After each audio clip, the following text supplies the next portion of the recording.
going back to raising that, what we were talking about, I was just also curious, like, as you mentioned earlier, you spent so much effort, raising, and considering going back then, as a newly started hedge fund, you had like barely any numbers to show, any records to show. Like, how did you raise like money from investors? Like, how were you able to convince them? Like just showing, for example, like some back tests or some numbers. Like, would that be enough? Like, what are some other things that you like offered? For example, like discounts or like better terms or like lower fees or anything else that you kind of or I wouldn't say techniques, but any other strategies that you use to attract them. Yeah. So it's great. You actually mentioned one of them, which was giving lower fees and higher control is always good. So giving them, maybe a lower lockup period as well.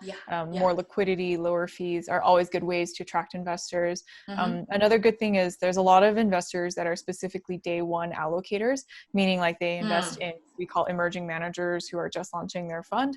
And so that's also one way that you can attract some folks as well, as just talking to the right people. We knew for us, we wouldn't attract institutional investors on day one because it was too early and we didn't have any track record. So it's kind of like chicken and egg problem, right? And so we decided like at least start small, raise a little bit of money, even if it's just a tiny bit, and just trade with something and scale over time. You don't just launch, $1 billion overnight. Like that's impossible. So it's a slow kind of process. And some other things, I'm trying to think of other things that helped. For us, like just being smart about fundraising. So like set a deadline, we always say like, okay, we're closing, let's see if today's like in September, maybe we're closing on November 1st. And that way you force investors to make a decision to have a timeline. And that way they have to get back to you by middle of October. And so that made it a lot easier. And then maybe we actually didn't close on November 1st. You can technically close on December anytime you want, right? But it just makes it easier. So then this batch of investors I talked to in September, at least I have all of their yes or no's by, it's kind of like sales. When you're doing sales, there's a concept called like a sales funnel. Yeah. And like the goal is like, you want to get to the bottom of the funnel as fast as you can for every single person, and then eliminate, like kick them out of the funnel as soon as they're not a good fit. And so by doing that, we were able to get a yes or no from them. It's a no or a yes, and then just keep them going really quickly down that pipeline. Yeah, and then I would say like another piece of fundraising advice is during quarantine, it's really important to like be able to do like close around virtually sometimes. So like if you're raising money right now, using technology like we use like DocuSign to sign documents, or we actually use another tool called DocSend to send our pitch deck. And that way it's actually cool because it's tracking. So you can see if an investor views because of their email, you can see like how many pages they view, how many minutes they spend on each page. And so it's actually really cool technology like that. It's good to utilize during this time. So there's different techniques that help. Well, thank you. Yeah. And was there anything else that you kind of like share with your investors to make sure that they have faith in you and believe in you, in addition to the convenience you created, and also using like different technologies and offering better terms? Yeah, one of the biggest things is just making sure that they trust you as people, right? And that even that we can protect their money, that we can protect their wealth and their assets, no matter what the situation is. And that to help them set the right expectations. Like actually we tell them, look, we're going to have losing days, losing months, and that's something that every hedge fund goes through, but but our methods and our strategies, our technologies are unique and different. And we're one of the few opportunities. Most high frequency trading firms are actually prop shops. They're not hedge funds. So they're a different structure than us. And so we're one of the few opportunities where an investor can actually put their money in a hedge fund structure that does high frequency trading. So it serves as a diversifier for the portfolio, which is nice. And that's the other thing is understanding where do we stay, where do we fit in their portfolio. Helps understand like what they're looking for. So all of those things are important. And then also reassuring them, like, if they put their money in that they can get their money out, after a lockup period, or if there's no lockup, then that's okay. They can, keep their money So it just really depends on the situation, but there's methods like that to be careful about. Thank you. Thanks for sharing. And definitely it's important to know what value you provide to them, right? And also, knowing like what exactly they're looking for, provide them like the most convenience to them. And it is also to my understanding that, Softbank owns around like 15.92% of your management company. And you seem to be the only like HFT in their portfolio, right? If I'm understanding right. And I just curious, like, why did you choose to raise your money from Softbank? And was it for the for prestigious reasons, or like for the credentials, or did you really need it? Or just out of curiosity. When they first visited us in Boston, I didn't know who they were. It's not like in Japan where everyone uses SoftBank. It's like so popular, right? But in America, this was before the Vision Fund. So like nobody knew in America like what SoftBank was. They had no idea that there was a guy in Japan who was investing billions of dollars into Uber and WeWork and all these other companies. Nobody had any. That was still not happening yet. And so the biggest thing for us was mainly just making sure that they were investors we wanted to partner with, that they understood our goals, hopefully similar to their goals. And that was the biggest thing. And then also realizing we had a lot to learn from them as they're very experienced investors. And so it just kind of made a lot of sense for us to go with that kind of deal. That's the biggest thing, I guess, for every investor, is just making sure that our goals are similar, and also making sure like if we have a bad year, bad time, trading doesn't go as planned, like how do they react, right? Like are they, if an investor gets like really angry or like immediately switches sides, like almost like they lose trust in you, like that's not the type of person you want to partner with, right? Like definitely. we feel like it's almost like a marriage, because like marriages, there's always going to be fights, there's always going to be issues in a marriage, just nothing is perfect, but it's like how do you react when you make a mistake? How do you react to someone says a lot about who you are as a person. So and also like funny stories, average marriage in United States is 6 years, I think, before divorce. Wow. But like when you're working with these investors, it's a longer, it's like I've worked with them for like 8-9 years now, so it's a much longer relationship. So be very careful about how these marriages go, and make sure you're who you choose as your like partner in the company setting. I really like the analogy that you made about your relationship with investors, and you mentioned that the like in a marriage that they also offer you a lot of help and they supported you. Like how did they support you exactly? Like just curious. So a lot of it is like the support from every investor is different, right? So some support is more like operational and just making sure that we, cover all our bases. Some support is more like legal compliance. So making sure that we're up to date with the latest regulations and stuff. And then sometimes it's just even just introductions, like what are our biggest challenges? Do I need to raise money? Do I need to find more strategies or something? And so introducing us to other CEOs and their network and things like that is definitely very helpful too. So it's kind of like all of those things combined. What can they help with? Definitely. And then some investors choose to be hands off, actually. So they just maybe they don't want to. They're not operators. They're not there to take over your company and control your operations. They're more What was SoftBank like? Did they offer you? Were they more hands-on or more hands-off? Did they offer you a lot of support? They offered support. They're very helpful, on a reactive basis instead of a proactive basis, meaning I see. So they're not trying to look over my shoulder every day and control operations, but they're reactive in terms of like, if we have any problems and I send an email, I'll get a response with some advice or something. That's nice. Kind of help. It's good to have the right balance. Thanks a lot for sharing. And I would say, before we move on to as your new company, my one last question about Domeyard would be how you guys are doing throughout COVID-19, because it's such a hard time period, right? And I know a lot of companies aren't doing that well. And how's Domeyard performing throughout the tough time period? Yeah, it's been kind of similar. We've had a roller coaster of a year. Wow, We've had really good months where we're like up really good, solid double digits or something. And then, in a month, which is like really impressive for us. And then we've also had really bad months where I think the worst month we were down like maybe 8 or 9% as well. So like it's also down, but it's a part of the process of, doing stuff, and it's like a norm, it's normal. And so the biggest thing that we kind of teach ourselves and our team is like to distance our emotions, because like you can't just have your emotions based on if the fund goes up you're happy, and then if the fund goes down you're sad.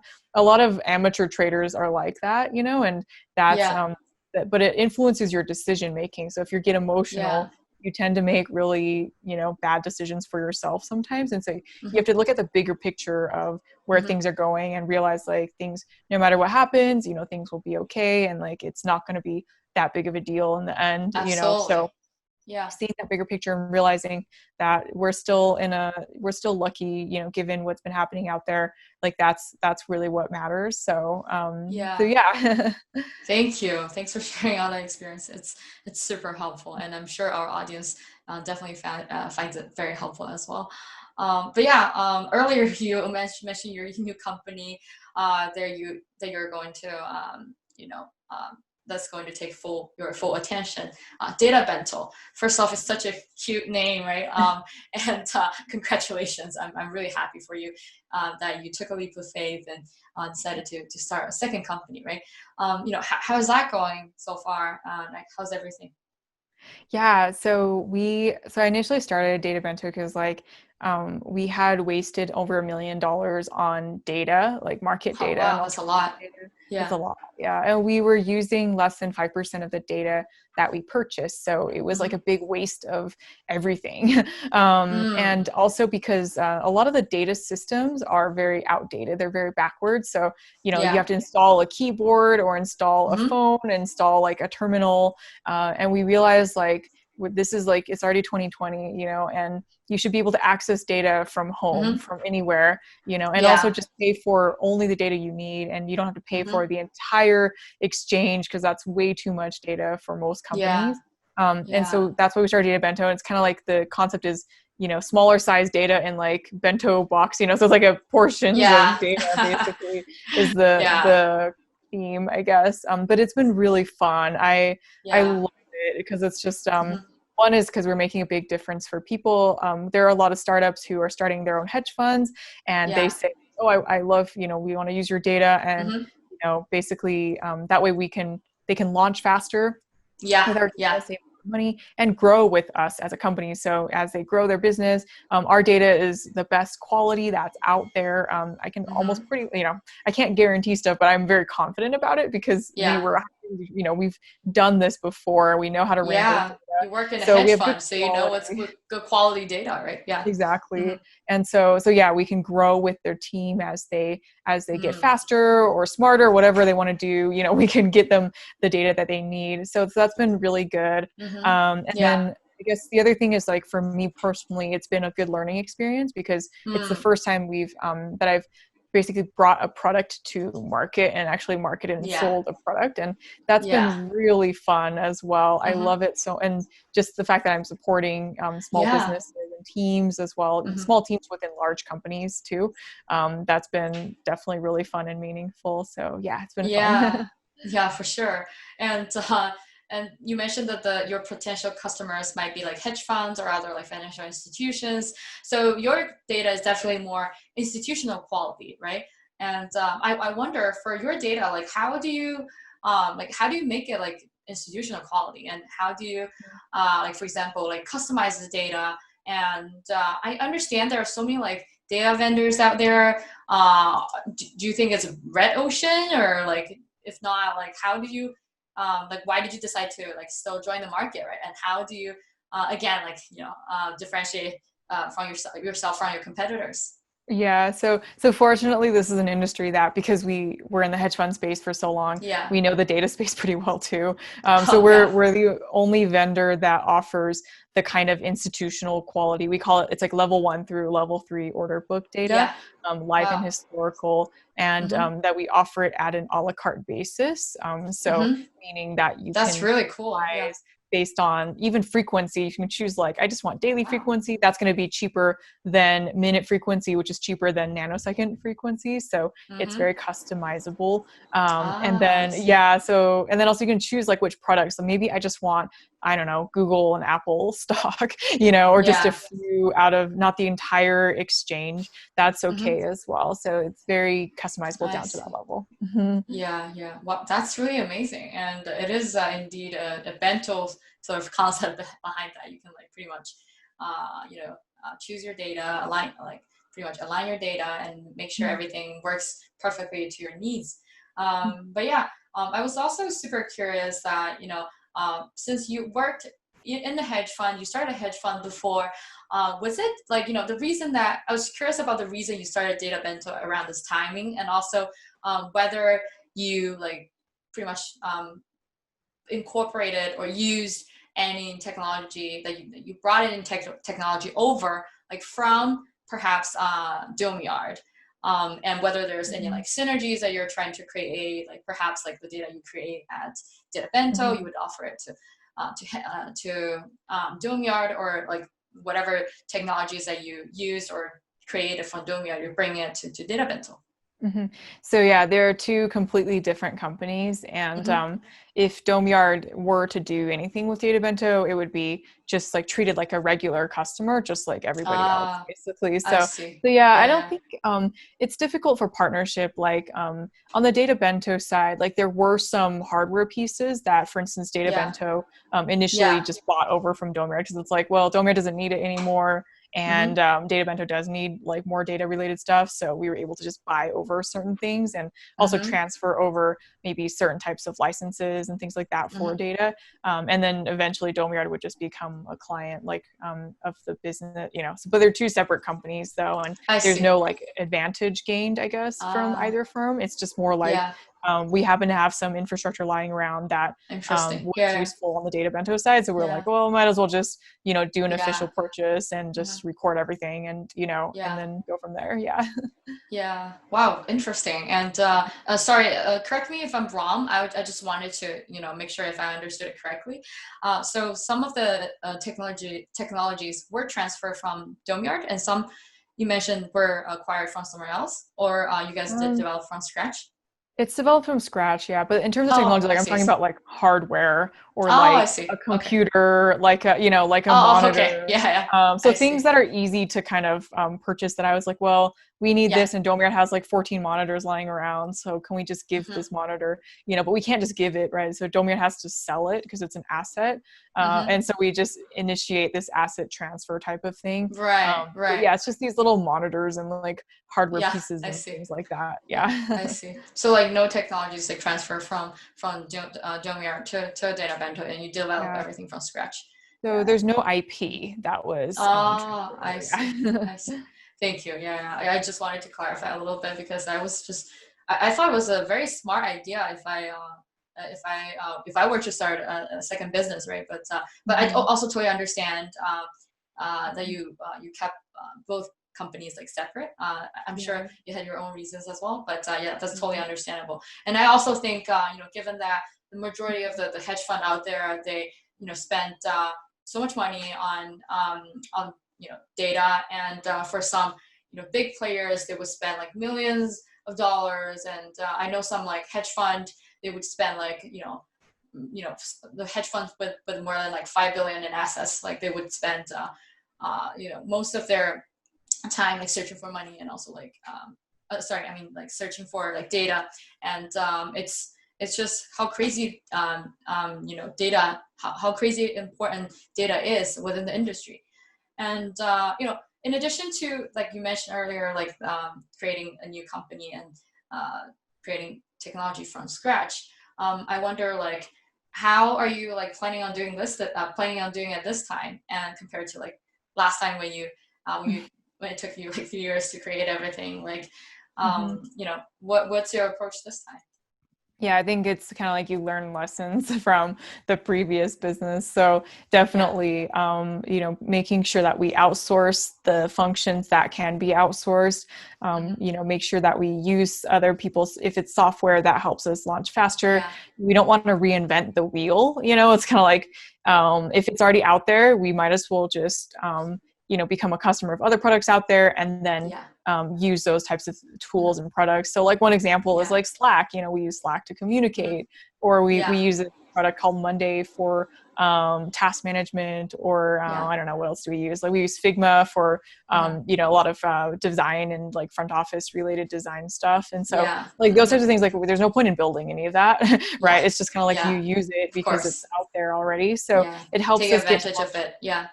And then the good news also is because we already know who to work with, we know which lawyers to work with, we know in general which companies to work with, then it also makes our process of launching the product a lot faster than it normally is. So yeah, definitely, for sure.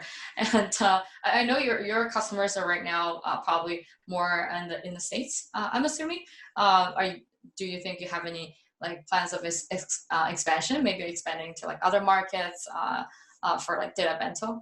And if so, is there any timeline you're thinking, or so yeah, like in terms so of, right now, in terms of data products we offer, it is primarily it's going to be U.S. futures, equities, maybe a little bit of FX stuff, but not a lot. And then we do plan on getting more like European and Asian related like equities and futures products in the future, but it's depends on the markets and kind of what things look like and what the demand is. So we're going to listen to our customers and just see what they want more and what they don't have currently and go from there.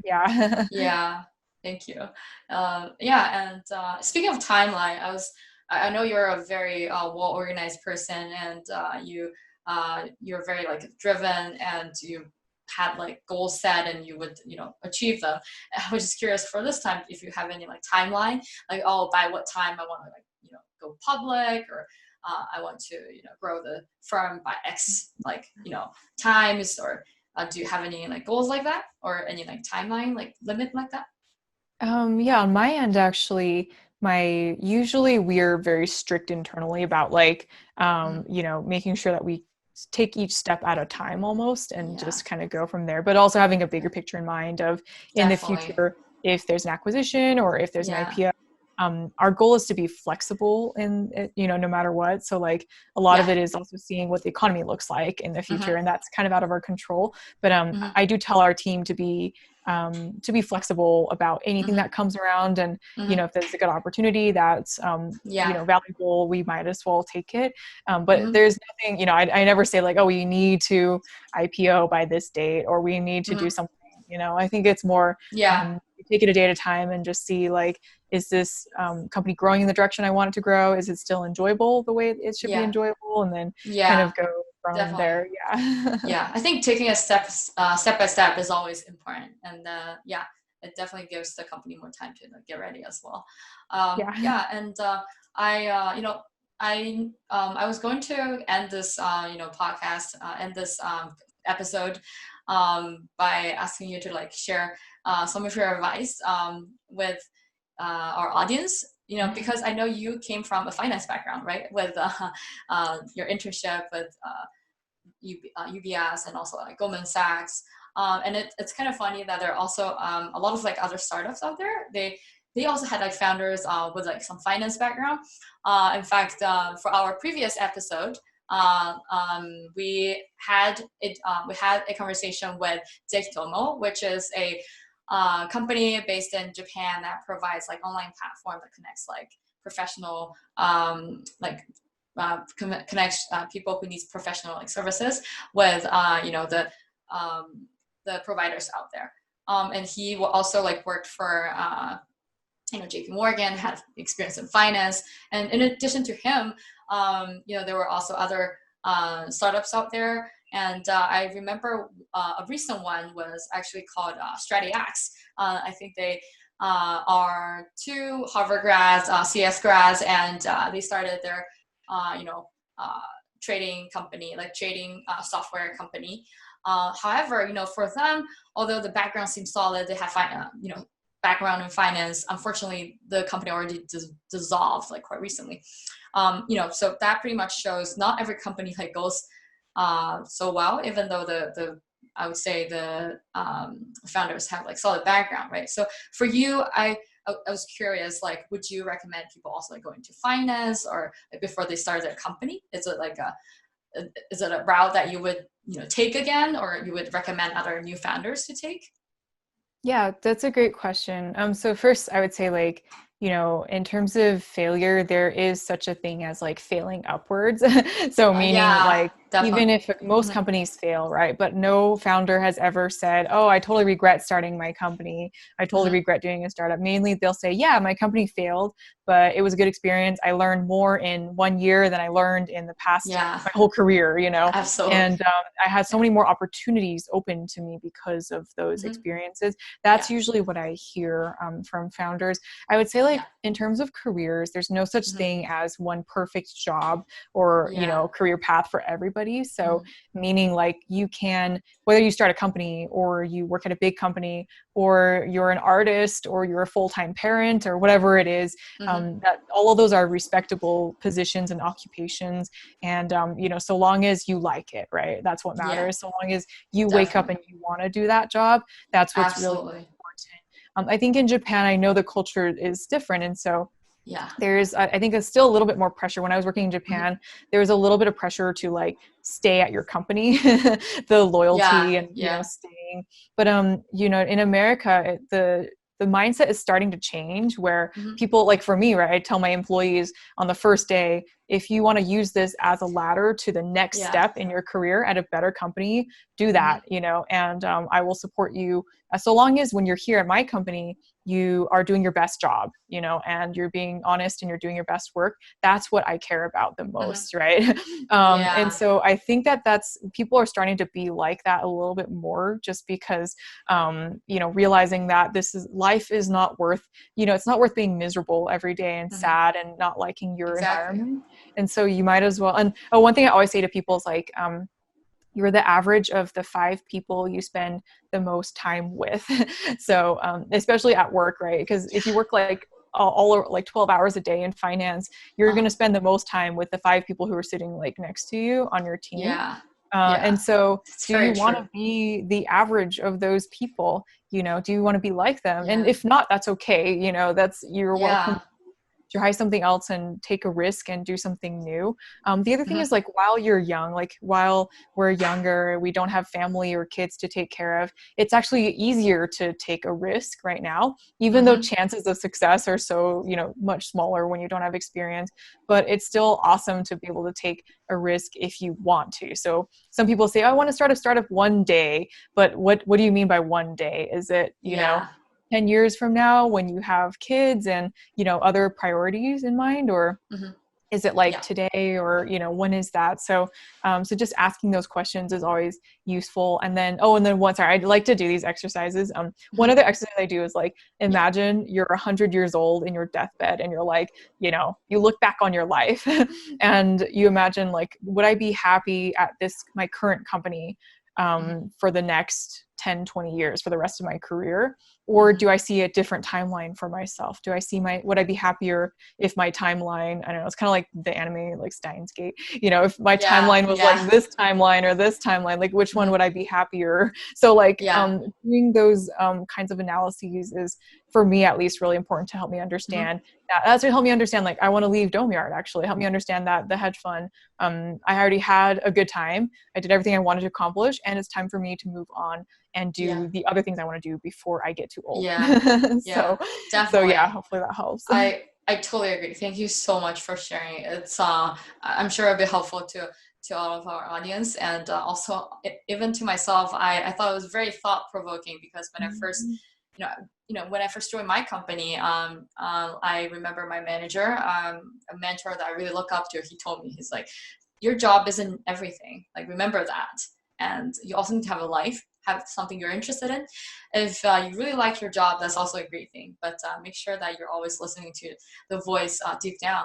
And I thought that was like something I really learned from him. And I think of that like all the time when I'm like, try to follow my heart and do things in my life. But yeah, thanks a lot for sharing. And I know you're working on your new book right now, right? Would you like to share that a little bit with the audience before we end today's episode? Sure. So I am writing a book about it's called, tentatively, it's called The Finance Snake, a memoir about my $1 billion hedge fund. And it's literally about an unexpected rise from zero all the way to, kind of like the top of Wall Street, basically. And how we made so many mistakes. So it talks about like all the mistakes we made, all the crazy stuff that happened, all the weird FBI stuff, and SEC. We got in trouble with a lot of different people. So it just talks about like how we got in all this trouble, and why a lot of the things we had. I don't know if you've heard of like Principles by Ray Dalio, right? And he has all these principles. So when we started our company, I started off with, we wrote down our list of principles, like here's the things that we think we believe in, like having a flat structure. And I talk about how each of those principles was wrong. Almost like every single one of the principles I set when I was 20 years old was like totally, absolutely wrong. And from real experiences of what ended up happening to us in the end. So I just hope that it's entertaining read, and that it'll be really, just entertaining and fun for people to see this world, That's amazing. I can't wait to read it, and definitely when it comes out, I'll be the first person to read it. But yeah, thank you so much for today. It was so much fun, talking to you and having you here, sharing all the experiences. But yeah, I really enjoyed talking to you. Thank you, Sophia. It was great to finally talk to you again. And looking forward to the release of this episode. Absolutely. Thank you so much.